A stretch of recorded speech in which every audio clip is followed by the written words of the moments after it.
दो हाथियों में खूंखार लड़ाई, वक्त के बादशाह का पसंदीदा खेल। हाथियों की भगदड़, खेल देखने वालों का शोर ऐसा कि पास बैठे इंसान की आवाज भी कानों तक ना पहुंचे। बादशाह खुद ये खेल देखने के लिए शाही बालकनी में मौजूद।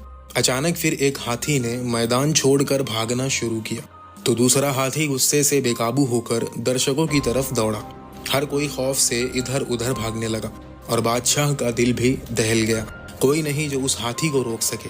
लेकिन फिर सब देखते हैं कि एक घोड़े पे सवार 14 साल का शहजादा हाथी की तरफ दौड़ा जा रहा है और एक भाला हाथी के माथे पर दे मारा।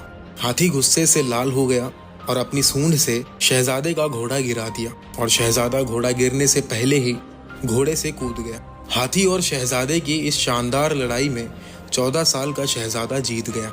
हाथी भाग निकला। खौफ से चिल्लाते लोगों की आवाज अब तालियों में बदल गई। बादशाह ने शहजादे को इस बहादुरी पर सोने में तोलने का इनाम दिया।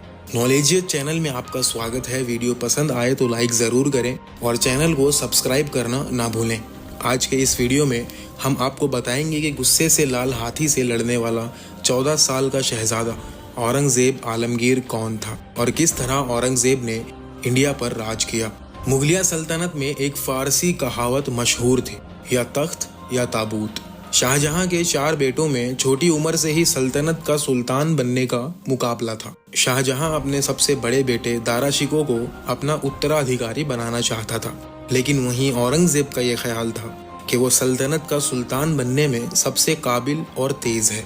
मुगलिया सल्तनत के छठे सुल्तान अपने दादा नूरुद्दीन मोहम्मद जहांगीर के दौर में 3 नवंबर 1618 में पैदा हुए।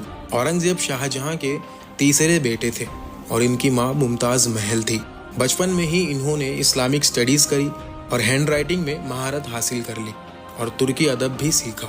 दिलरस बानो बेगम शहंशाह औरंगजेब की पहली बीवी थी और प्यार से रबिया दुर्रानी के नाम से पुकारी जाती थी।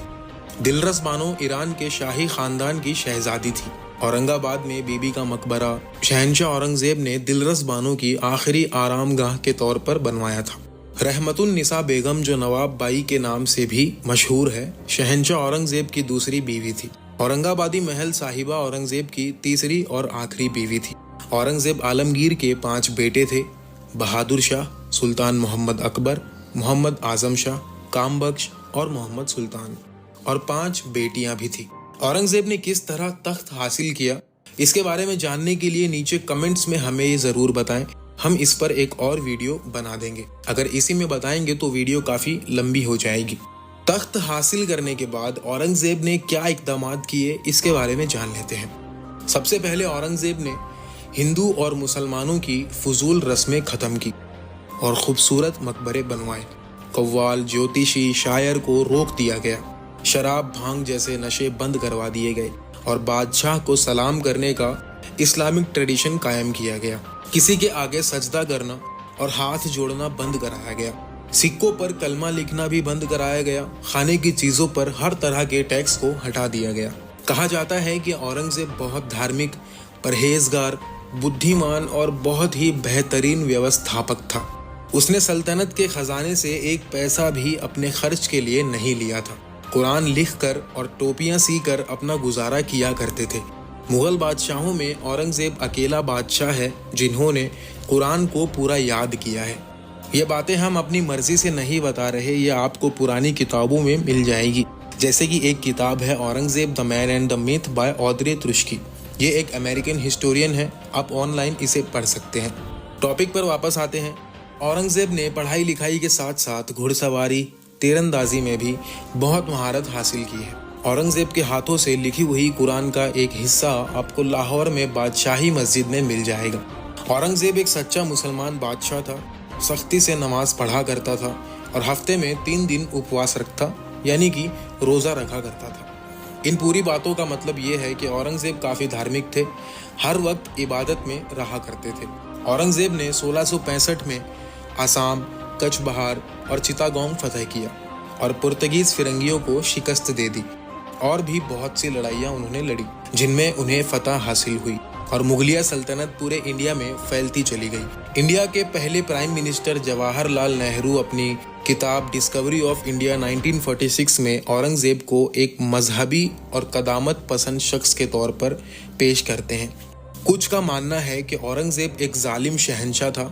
कई मुसलमान हिस्टोरियंस ने इन इल्ज़ामात से इनको बरी करवाया है, जैसे मौलाना शिबली नोमानी, राशिद अख्तर नदवी और शायर अल्लामा मोहम्मद इकबाल। इन मुस्लिम हिस्टोरियंस के साथ साथ मशहूर अमेरिकन हिस्टोरियन ऑद्रे तुर्की ने भी अपनी book Aurangzeb the man and the myth में औरंगजेब को इन इल्जामात से बरी करार दिया है।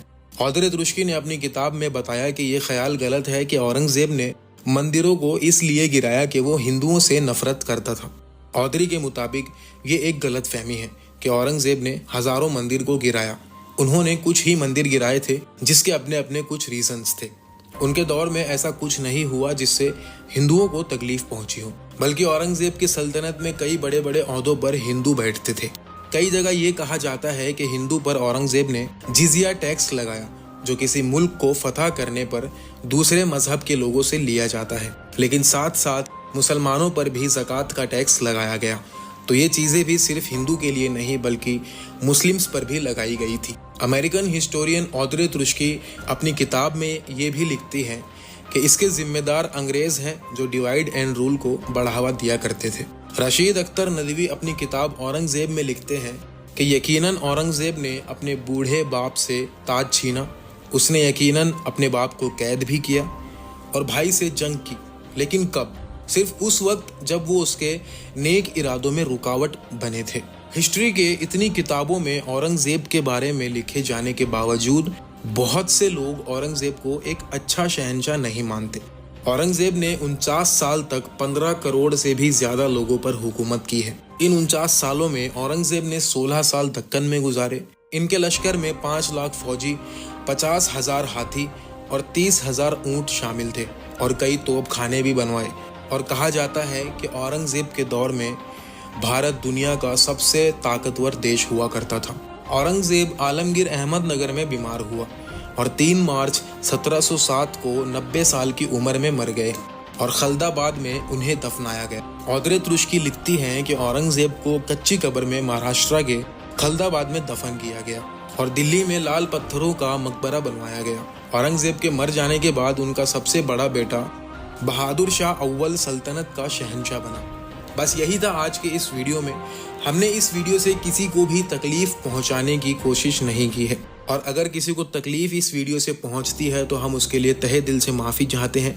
उम्मीद है आपको ये वीडियो पसंद आया होगा, जो पुरानी किताबों और हिस्टोरियंस की राय से बनाया गया है। मिलते हैं अगले वीडियो में। धन्यवाद।